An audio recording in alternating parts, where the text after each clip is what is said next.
Welcome, everyone, to the Rotary eClub of Silicon Valley and the new Rotary year, the 2015-2016 Rotary year. Thank you very much for joining us this week. We are excited to be able to share with you all kinds of ideas from innovative thinkers from around the world. And this week, it is one of our own locally. It is our new district governor, Susan Valenta. And she's going to tell us about initiatives that are happening across District 5170. And we are very pleased that she is kicking off her year of visits to clubs with our Rotary eClub. Woo! So with that, I'm going to hand it over to Susan. And Susan, please welcome us and tell us your thoughts. Well, good morning to everybody, and thank you, President Rushton Hurley. Thank you to the Rotary eClub of Silicon Valley. I'm so pleased to be joining you this morning. My very first official governor visit in the Rotary District 5170. My term actually started July 1st, and it'll go for 12 months. My term will end on June 30th, 2016. So what I'd like to do this morning is talk about a few things, 4 points in all. One is I want to tell you a little bit of our district and the relationship to Rotary International, a little bit about Susan Valenta, what makes her tick.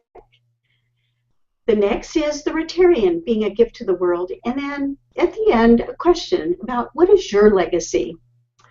So I'm going to begin with my presentation, and here we go.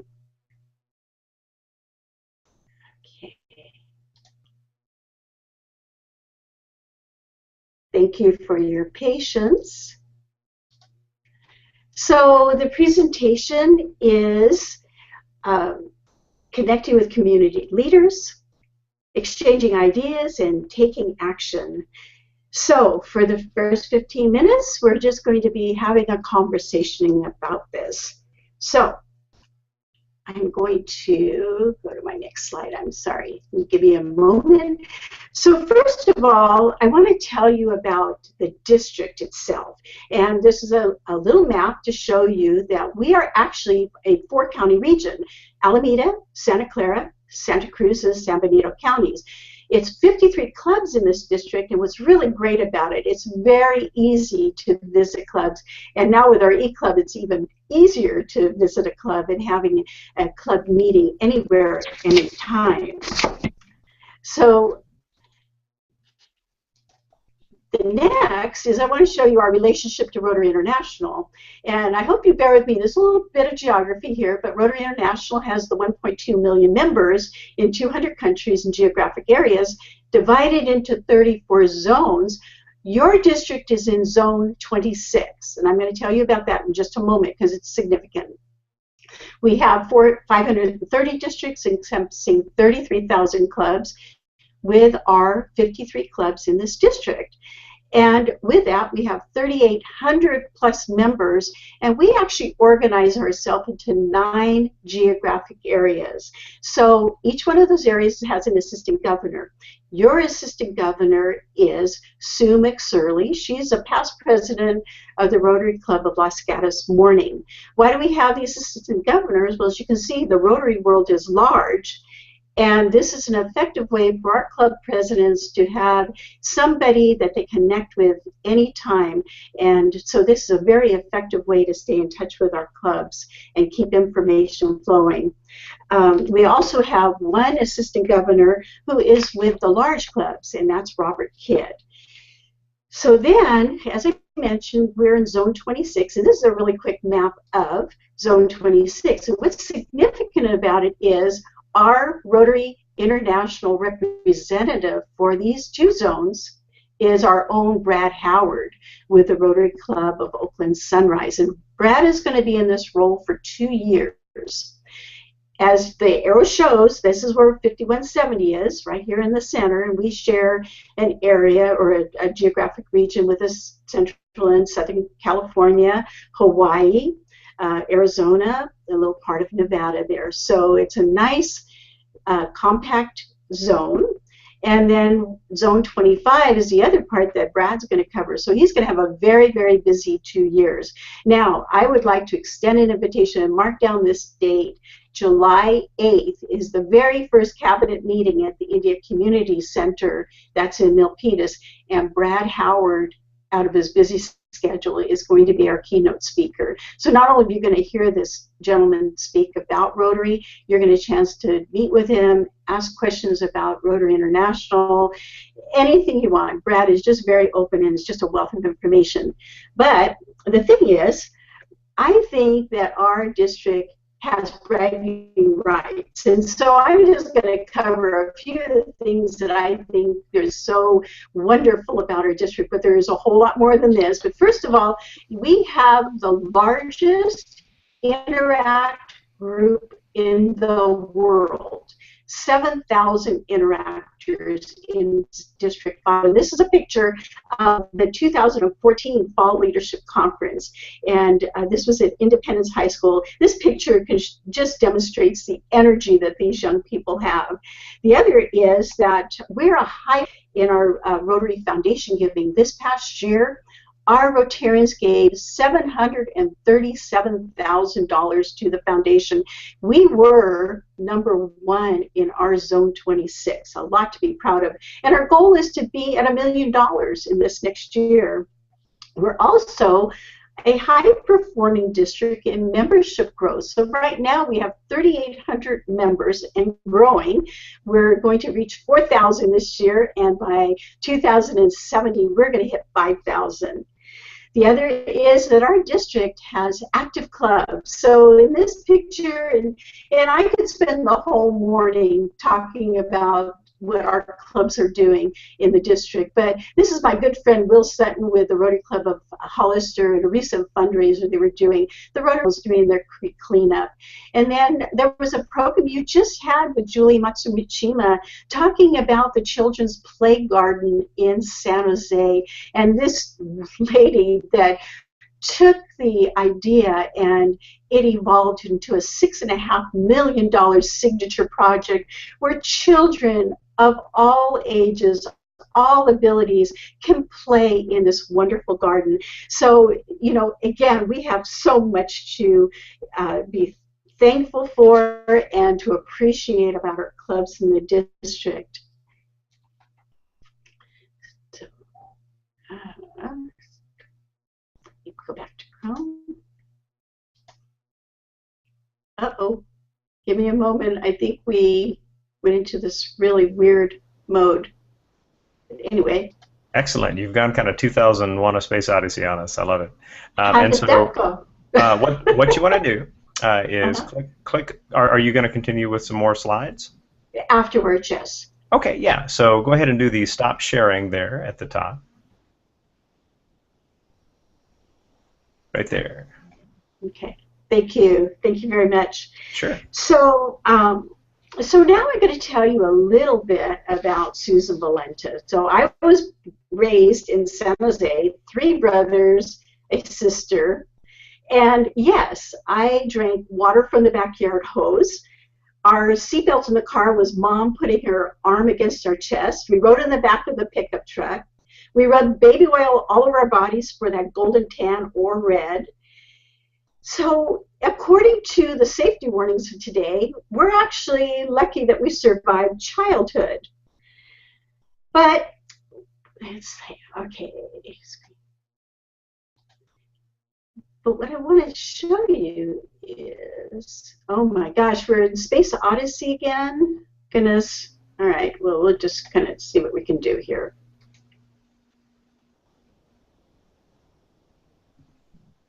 You've got it. Go ahead and, okay, and just click that you're good. You know, I think I'm not going to get out of this PowerPoint, and I'll continue on. So what I want to share with you is my husband Tom and I raised our 3 children in Gilroy.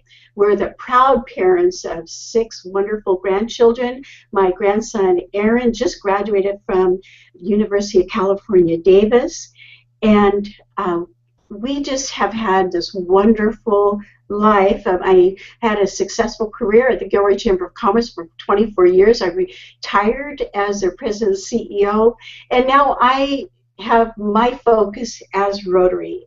And I'm feeling so honored to be in this role and sharing whatever I can and being a resource to Rotarians. But, you know, when you look at this picture, you'll see this family that is healthy, secure, and safe. And earlier I told you in jest that how I survived childhood, despite the safety warnings of today. But that's not the case for people. Too often children throughout our world and in our own backyard.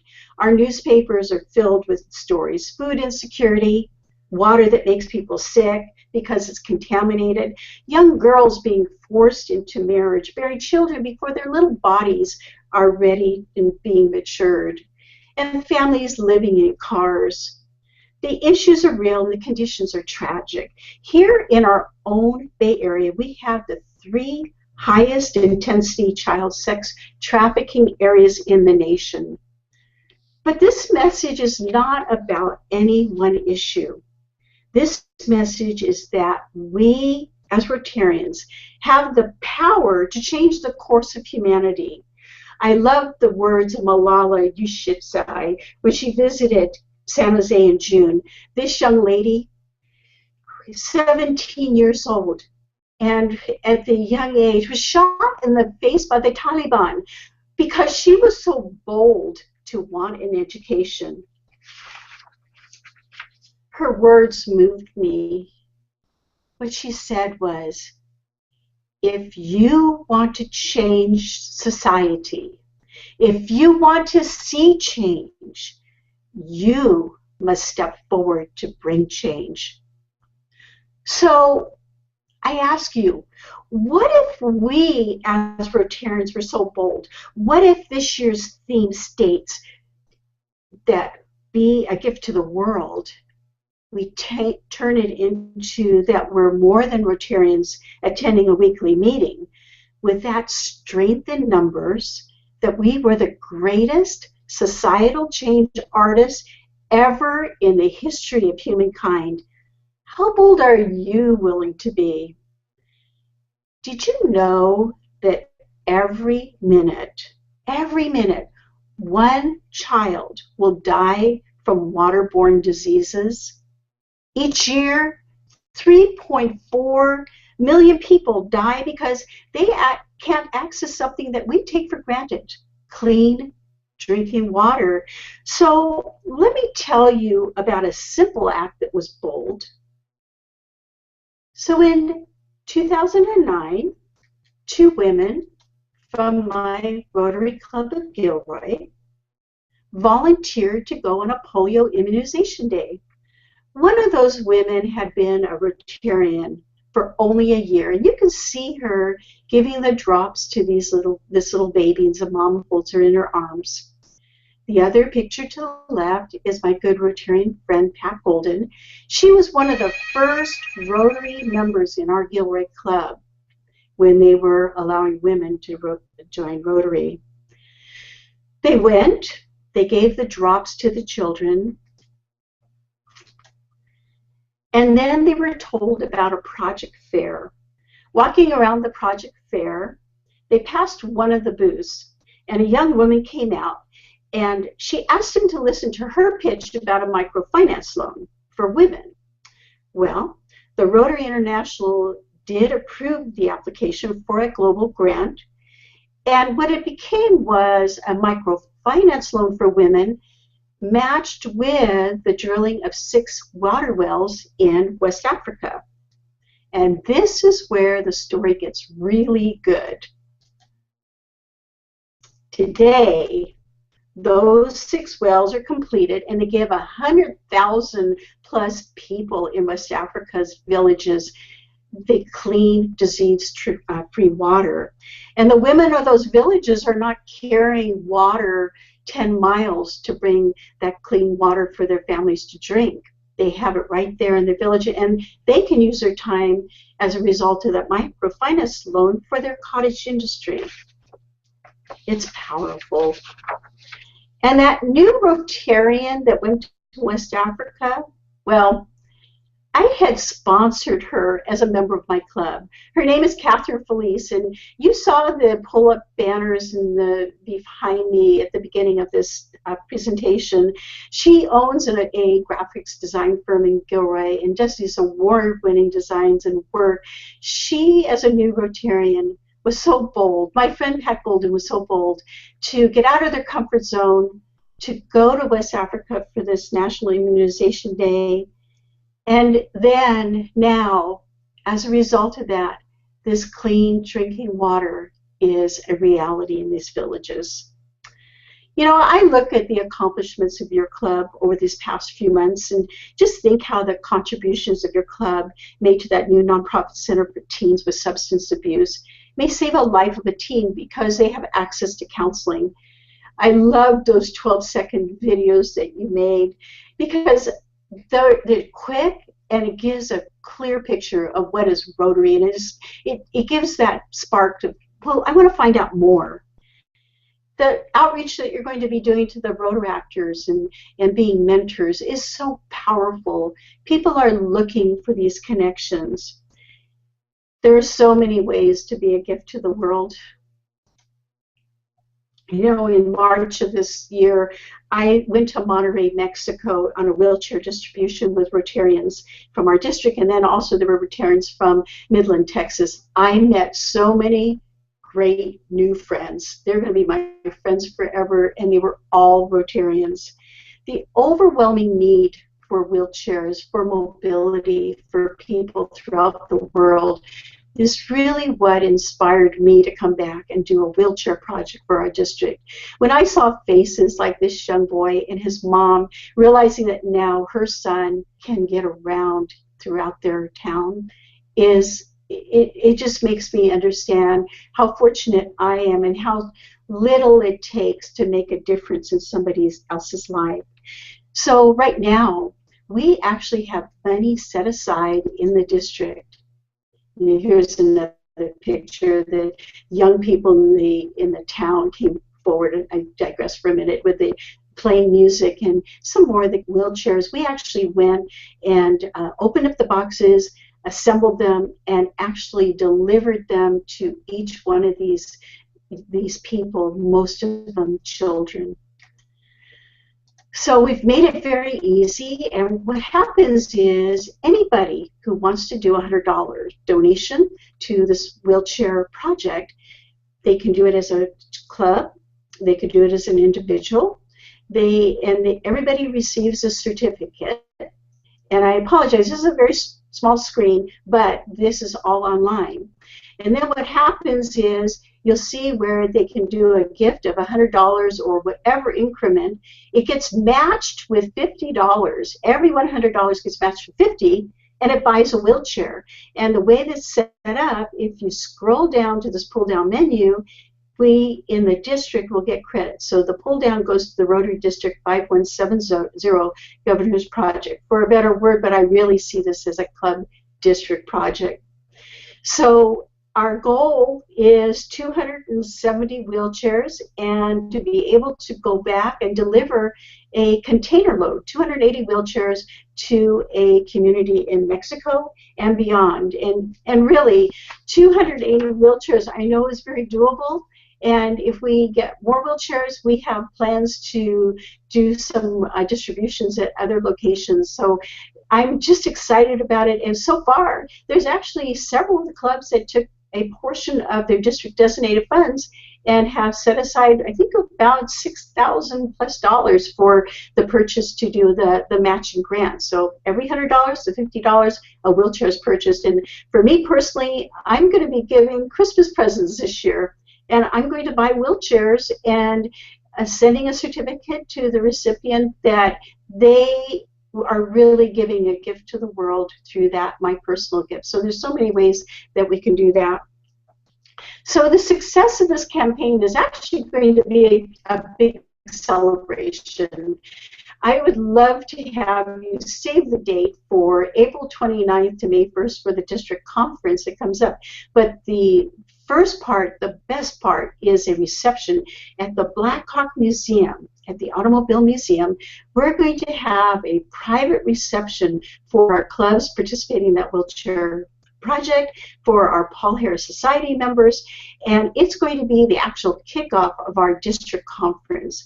And I want everybody to be there. I want everybody to celebrate and join in our successes as Rotarians and the success of what we do in being a gift to the world. We have so much to share, and you know what? The sky's the limit in my mind. I believe that we all can do so much. So the other part of this district conference and why you really want to be there is we have a historical first. We have 4 past Rotary International presidents. Cliff Docterman will be one of our keynote speakers. We have Rick King. Gary Wang is going to fly in from Taiwan to be there, and Matt Capras. Great, great people. Great past Rotary International presidents. And there's going to be entertainment. There's going to be mixers where you can network with other Rotarians, exchange business cards, find out what their projects are about, congratulate each other for a great Rotary year. This is all at the San Ramon Marriott, April 29th to May 1st, but I really, really want you to be there. But I want to finish with a question to you. And my question to you is, what is your legacy? What is the gift that you want to share with the world? What is the story that you're going to tell other Rotarians in April of 2016 or today? What is it? What do you envision?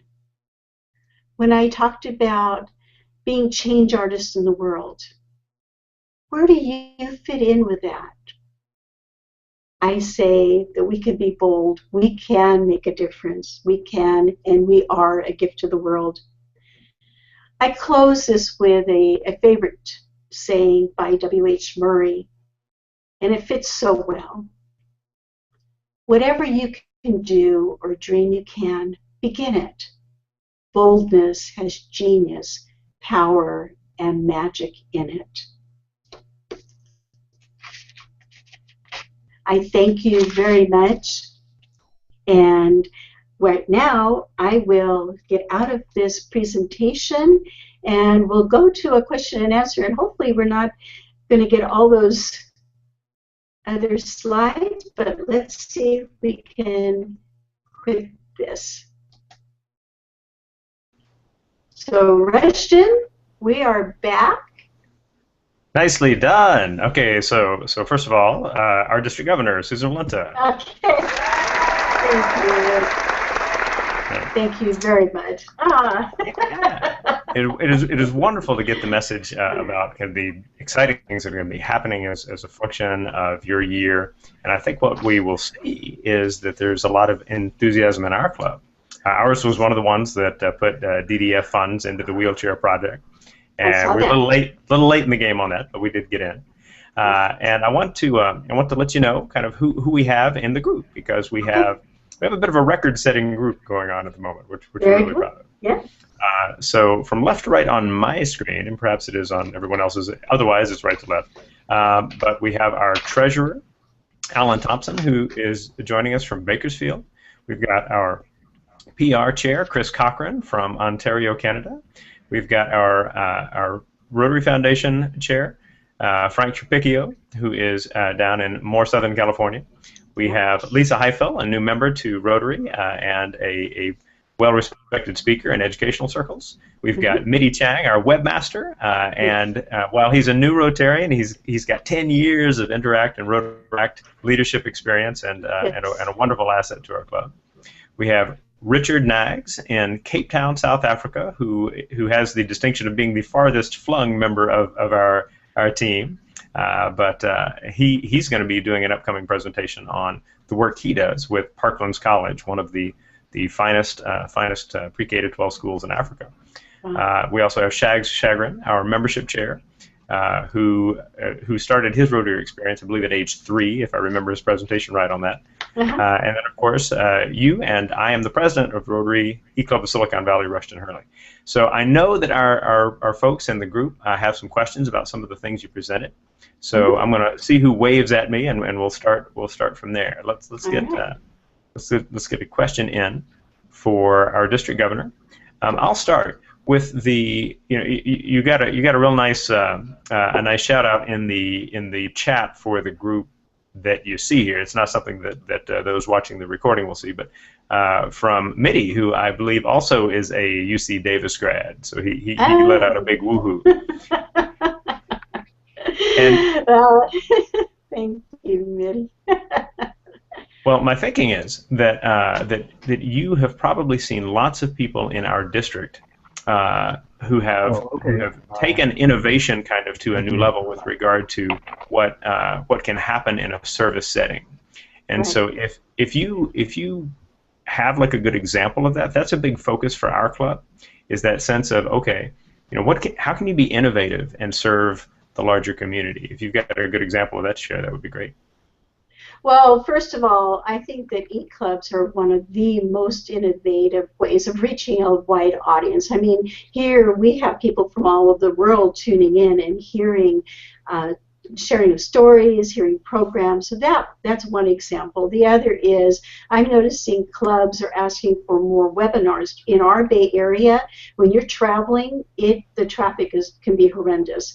And in this day and age, it's not a really good use of time to be sitting in traffic when you actually can have a really good conversation face-to-face in this type of setting. For the district, I wanted to see some new things go into place. We live in Silicon Valley with 21st century, and technology is just right there at our fingertips. And for me personally, I love learning new things. It might take me a little while, and I appreciate the patience of those who are so intuitive with it.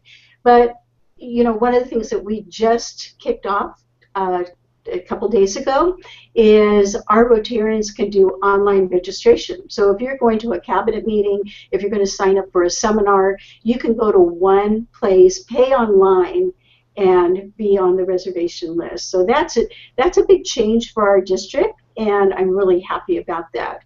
We have used Facebook, and I keep monitoring it. Whenever I follow clubs, as many as I can, I share their ideas. And so I share it onto the district Facebook.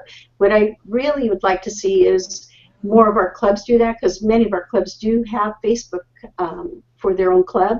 But what a great way of in the new world of sharing ideas, and I know that Facebook is going by the wayside because now we have Instagram and everything else. But you know what? Anything that is new that we can reach another audience is powerful. In other clubs, I mean, some of the clubs have the resources to be able to do more technology than others, but over time it becomes more accessible. And quite frankly, MIDI, folks like yourself have been a real asset to the district. You've done a number of presentations that help others learn about how to use social media, and I'd like to see more and more of that done within our district. Does that help? Good. Oh yeah.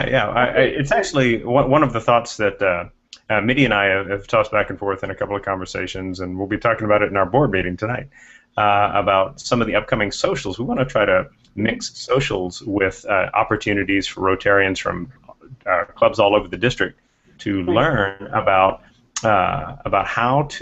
how to use different kinds of social media, different kinds of digital media tools, so that can be kind of a part of our getting to know each other, and also giving them kind of new tools and things that they can take back to their clubs. Yeah.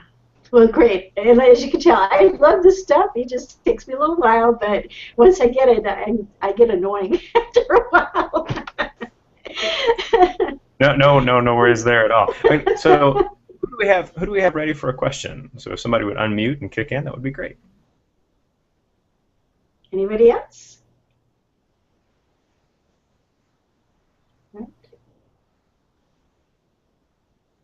All right. Your status is awing our group, I think.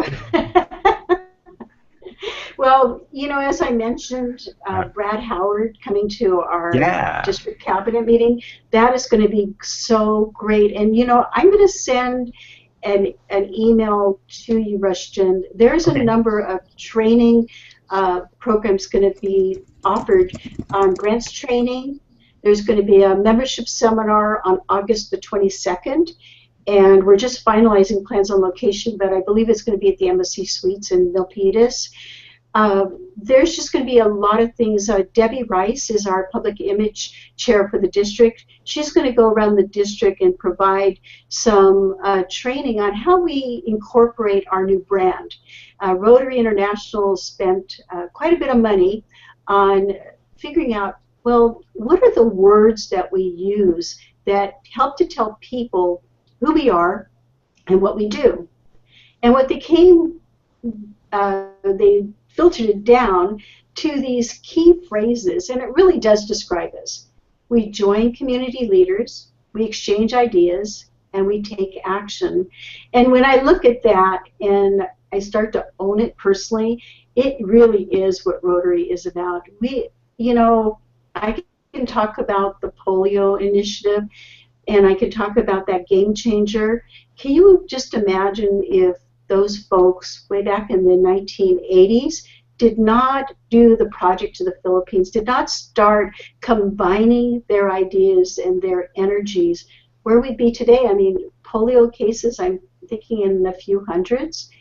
It's an amazing initiative, and you know, that was the combination of that strength in numbers, coming together, taking action. It's huge for humanity. I just think that there's so much more that we're going to be able to do. One of our group tosses in that loves the idea of working with different Rotary groups to help them build connectivity through social media. So right. Something that she wants to make happen in Pleasanton, where she is. That's awesome. Way to go, Lisa. Absolutely. Richard, by all means, go ahead and unmute and ask your question. Hi, it's Richard from Cape Town. Sorry, Susan, I keep losing connection, so okay. Sorry for bouncing in and out, but hopefully you can help me with this. I'm not too sure about the hierarchy in the Rotary and district governor and what the other roles are. Could you explain that to me? I can. I'm a bit of a newbie here.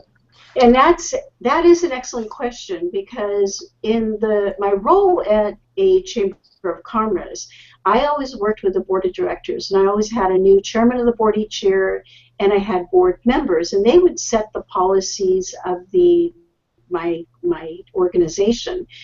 Rotary districts, and it depends on the district, but in our district, we don't have a board of directors.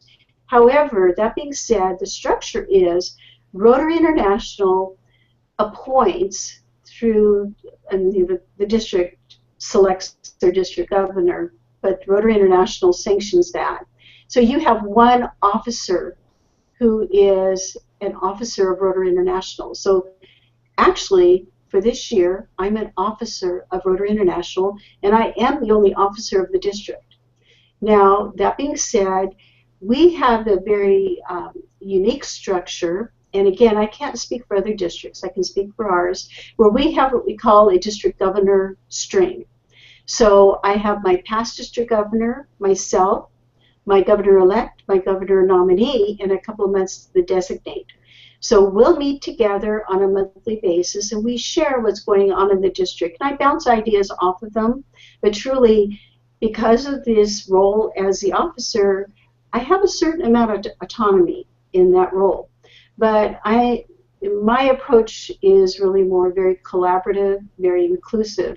Within the district, in addition to that, we have in our district chairs of the various avenues. So we have an avenue service chair for club service. We have one for community, vocational, youth service. This international service, I'm sorry. I also have lieutenant governors, and I mentioned earlier, I have 9 assistant governors for the various geographic areas, and I have 1 assistant governor for the large clubs. So what happens with that is they don't really do a voting type of a situation. They basically give information back to the clubs through the assistant governors.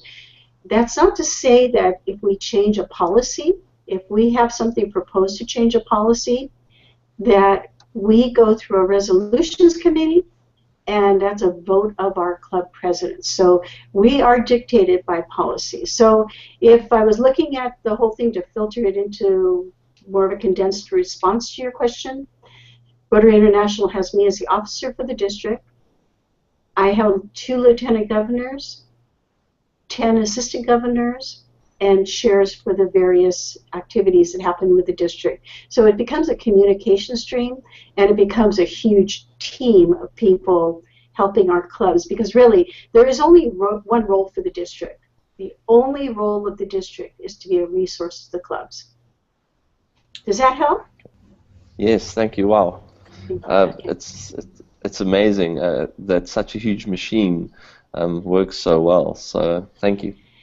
I'm going to do an editorial comment, and I tell this to people, whoever will listen to me, but you know, too often when we're asked to do a leadership role, we kind of balk at it. It's like, well, I don't see myself as a leader, and I'm too busy, and all these other things. But you know what? I embrace leadership, and I see leadership in everybody I meet. It can be somebody who's participating on a committee, or it can be somebody who has an interest in becoming a district governor or a Rotary International president. It doesn't matter. But you know, we all have the potential to be leaders. And when I got ready for this role, I had this observation that this was one of the best places for somebody to be. Because in my particular situation, I showed you that 4-county region. This is the heart of Silicon Valley. Santa Clara County is the heart of Silicon Valley. I am going to be in front of those 4 counties, 53 clubs, 3,800 Rotarians, and then some. You cannot ask for a better situation. And in my mind, my dream is that eventually that the whole process becomes more streamlined, where one does not have to take time away from their profession or their family because of the time commitment and the resources that you bring to the table.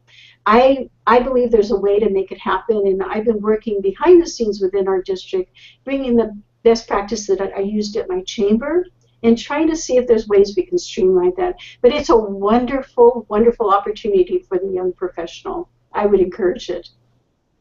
Very cool, and a great question, Richard. I mean, one of the focuses for us has been, okay, how do we get so many new Rotarians? Because more than half of the people who joined our club were new to Rotary as well as Rotarians, and so a large chunk of what we put into our meetings each week is designed to help people learn those kinds of things. We have a section called the World of Rotary, right?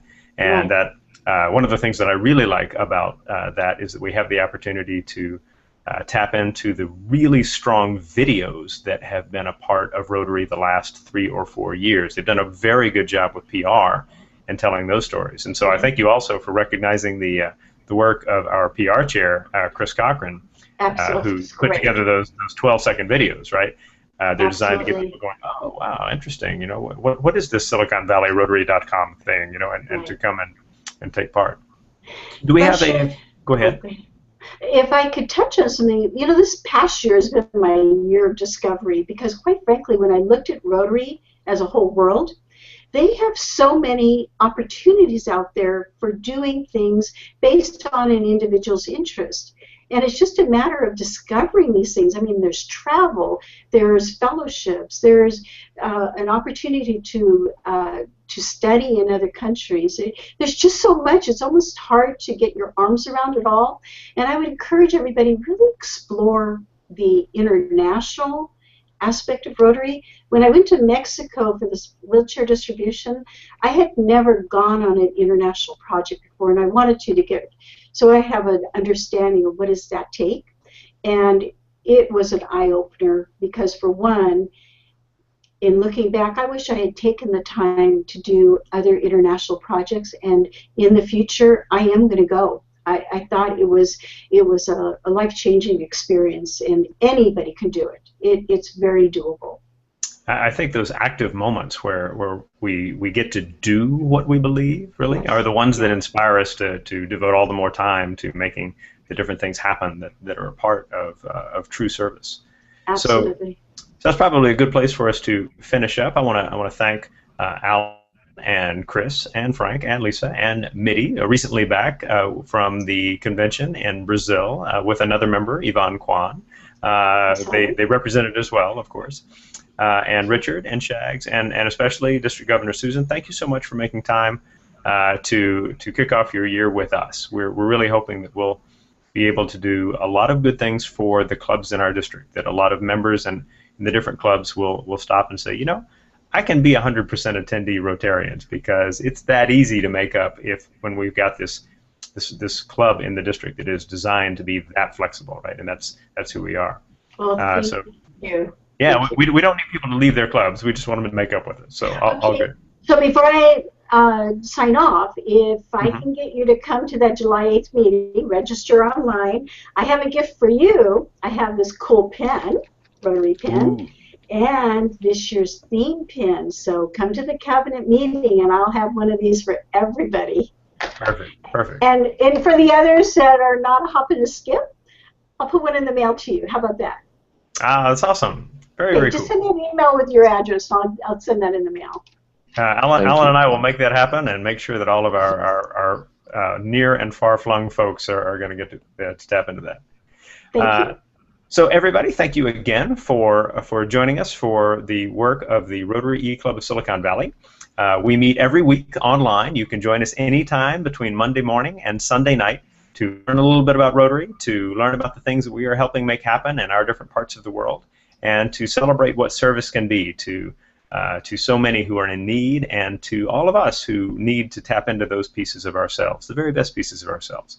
So as you finish, make sure to do two things. There is an I attended survey below. Let us know that you were here. If you are not a member of our club, filling out that survey, when you click no, I am a guest or a member of another club, it will ask you for your email, and that will generate the note that you can pass along to your club secretary to show that you did a makeup with us. And we love for people to come and do makeups with us.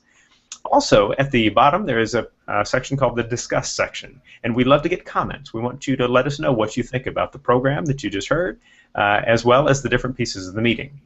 And that involves logging in, so you either create an account with Discuss, or you can use one of your other accounts as well. There's, I think, a Facebook option and a couple of others. So please engage in the discussion that happens below. We are very proud to be part of one of the most dynamic places on the planet, Silicon Valley, and we hope that you will come back and join us again and again to share your ideas about how to make the world a better place. Thank you again for joining us. Thank you, everybody. Have a great day.